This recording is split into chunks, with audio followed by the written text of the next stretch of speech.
it's Angel. Today I'm going to show you how to make these delicious red bean cakes. Now in Mandarin we call these Hong Dou Bing, and in Taiwanese we oddly enough call these Chia Lian Bing, which is basically car wheel cake. I don't even know why they call them that, but supposedly they look like car wheels, which to me sounds really unappetizing, but trust me when I say they are so good. Now what makes this recipe really unique are the cast iron pans that the wheel cakes are cooked in. And lucky for us, ta-da! I have one of these cast iron pans with me today that I brought back from Taiwan. And don't worry if you guys don't have one of these pans at home, because if you're interested in making this recipe, there are actually a lot of options online. So I'll leave a couple options in the video description. And if you guys want to see and hear a little bit more about this pan that I got from Taiwan, I'll do a little mini unboxing at the end of this video. So with that, I'm super excited to share this recipe with you guys, so let's jump right in and get started.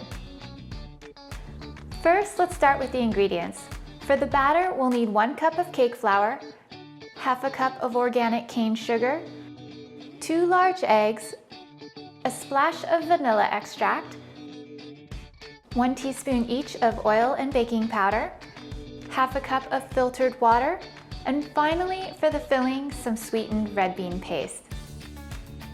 To make the batter, add all the dry ingredients into a mixing bowl and sift those together before adding the eggs and the rest of the wet ingredients, making sure not to forget the vanilla extract, because that's going to make everything smell and taste really good.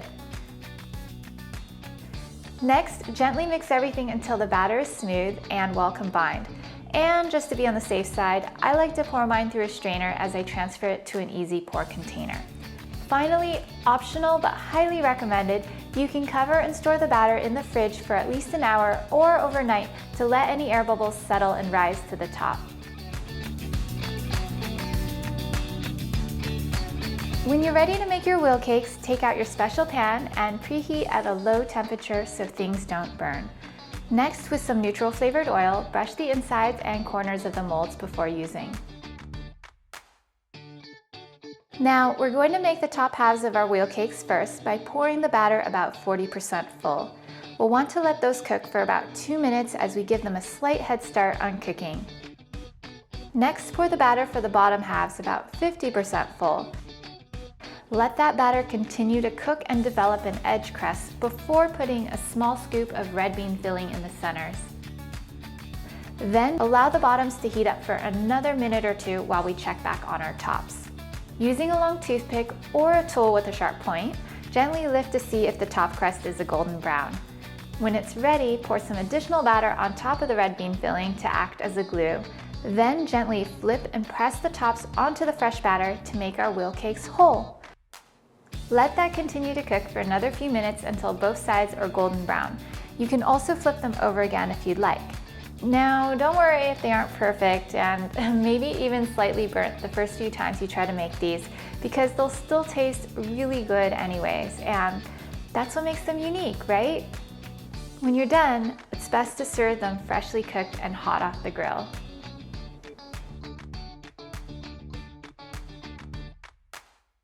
So that's how you make these red bean cakes.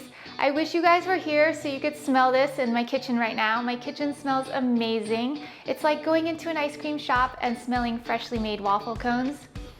Smells like that. You guys know what I'm talking about. I'm Angel. Thank you guys so much for watching. I hope I inspired you to make this dessert recipe at home, and I will see you guys soon. Bye. Okay, so just in case you guys want to know where I got my pan from, I got this on my last trip to Taiwan. It's a cast iron pan, so it's pretty heavy. I actually got this in a DIY shop in Taipei. It was a little bit hard to find and it wasn't near the subway, so I actually had to take a cab. I actually took an Uber there. And they only had 1 of these left. They had 2 different types of pans for making these wheel cakes. They had this type, which is a smaller one with the cat and the koala shape. And they had the one that is on Amazon, which I will post a link in the video description. But I had a choice between those two. The Amazon one, that one was bigger. This one's smaller. They both had different designs, but I really wanted the koala and the cat design, so I ended up getting this. The one caveat is, you might have noticed in my video that I was not using this particular mold up here in the upper left, and that is because there's a little defect. I don't know if you can see that, but it basically is a little defect in the cat face, and they didn't really want to sell this to me. So I had to ask them to sell it to me. They gave me a little bit of a discount. It ended up being about $25, 25 US dollars. But I really wanted this because I thought it was so unique with the characters. In addition to this, I got two other tools, a little oil spatula or oil brush tool, which is super helpful. And I got a little poker thingy, which you definitely need when making these wheel cakes. All of these came in a little box like this, and apparently this company makes a similar mold for takoyakis as well. And those are Japanese octopus balls, in case you're wondering. So again, if you can find this mold and you like it, great. Definitely, this is an option. I did not see this online on Amazon, so if any of you have found this online, please post in the comments below so everybody can see. But I did see the other one that I saw at the DIY shop, and that one again is a little bit bigger. So that is it. Mini unboxing.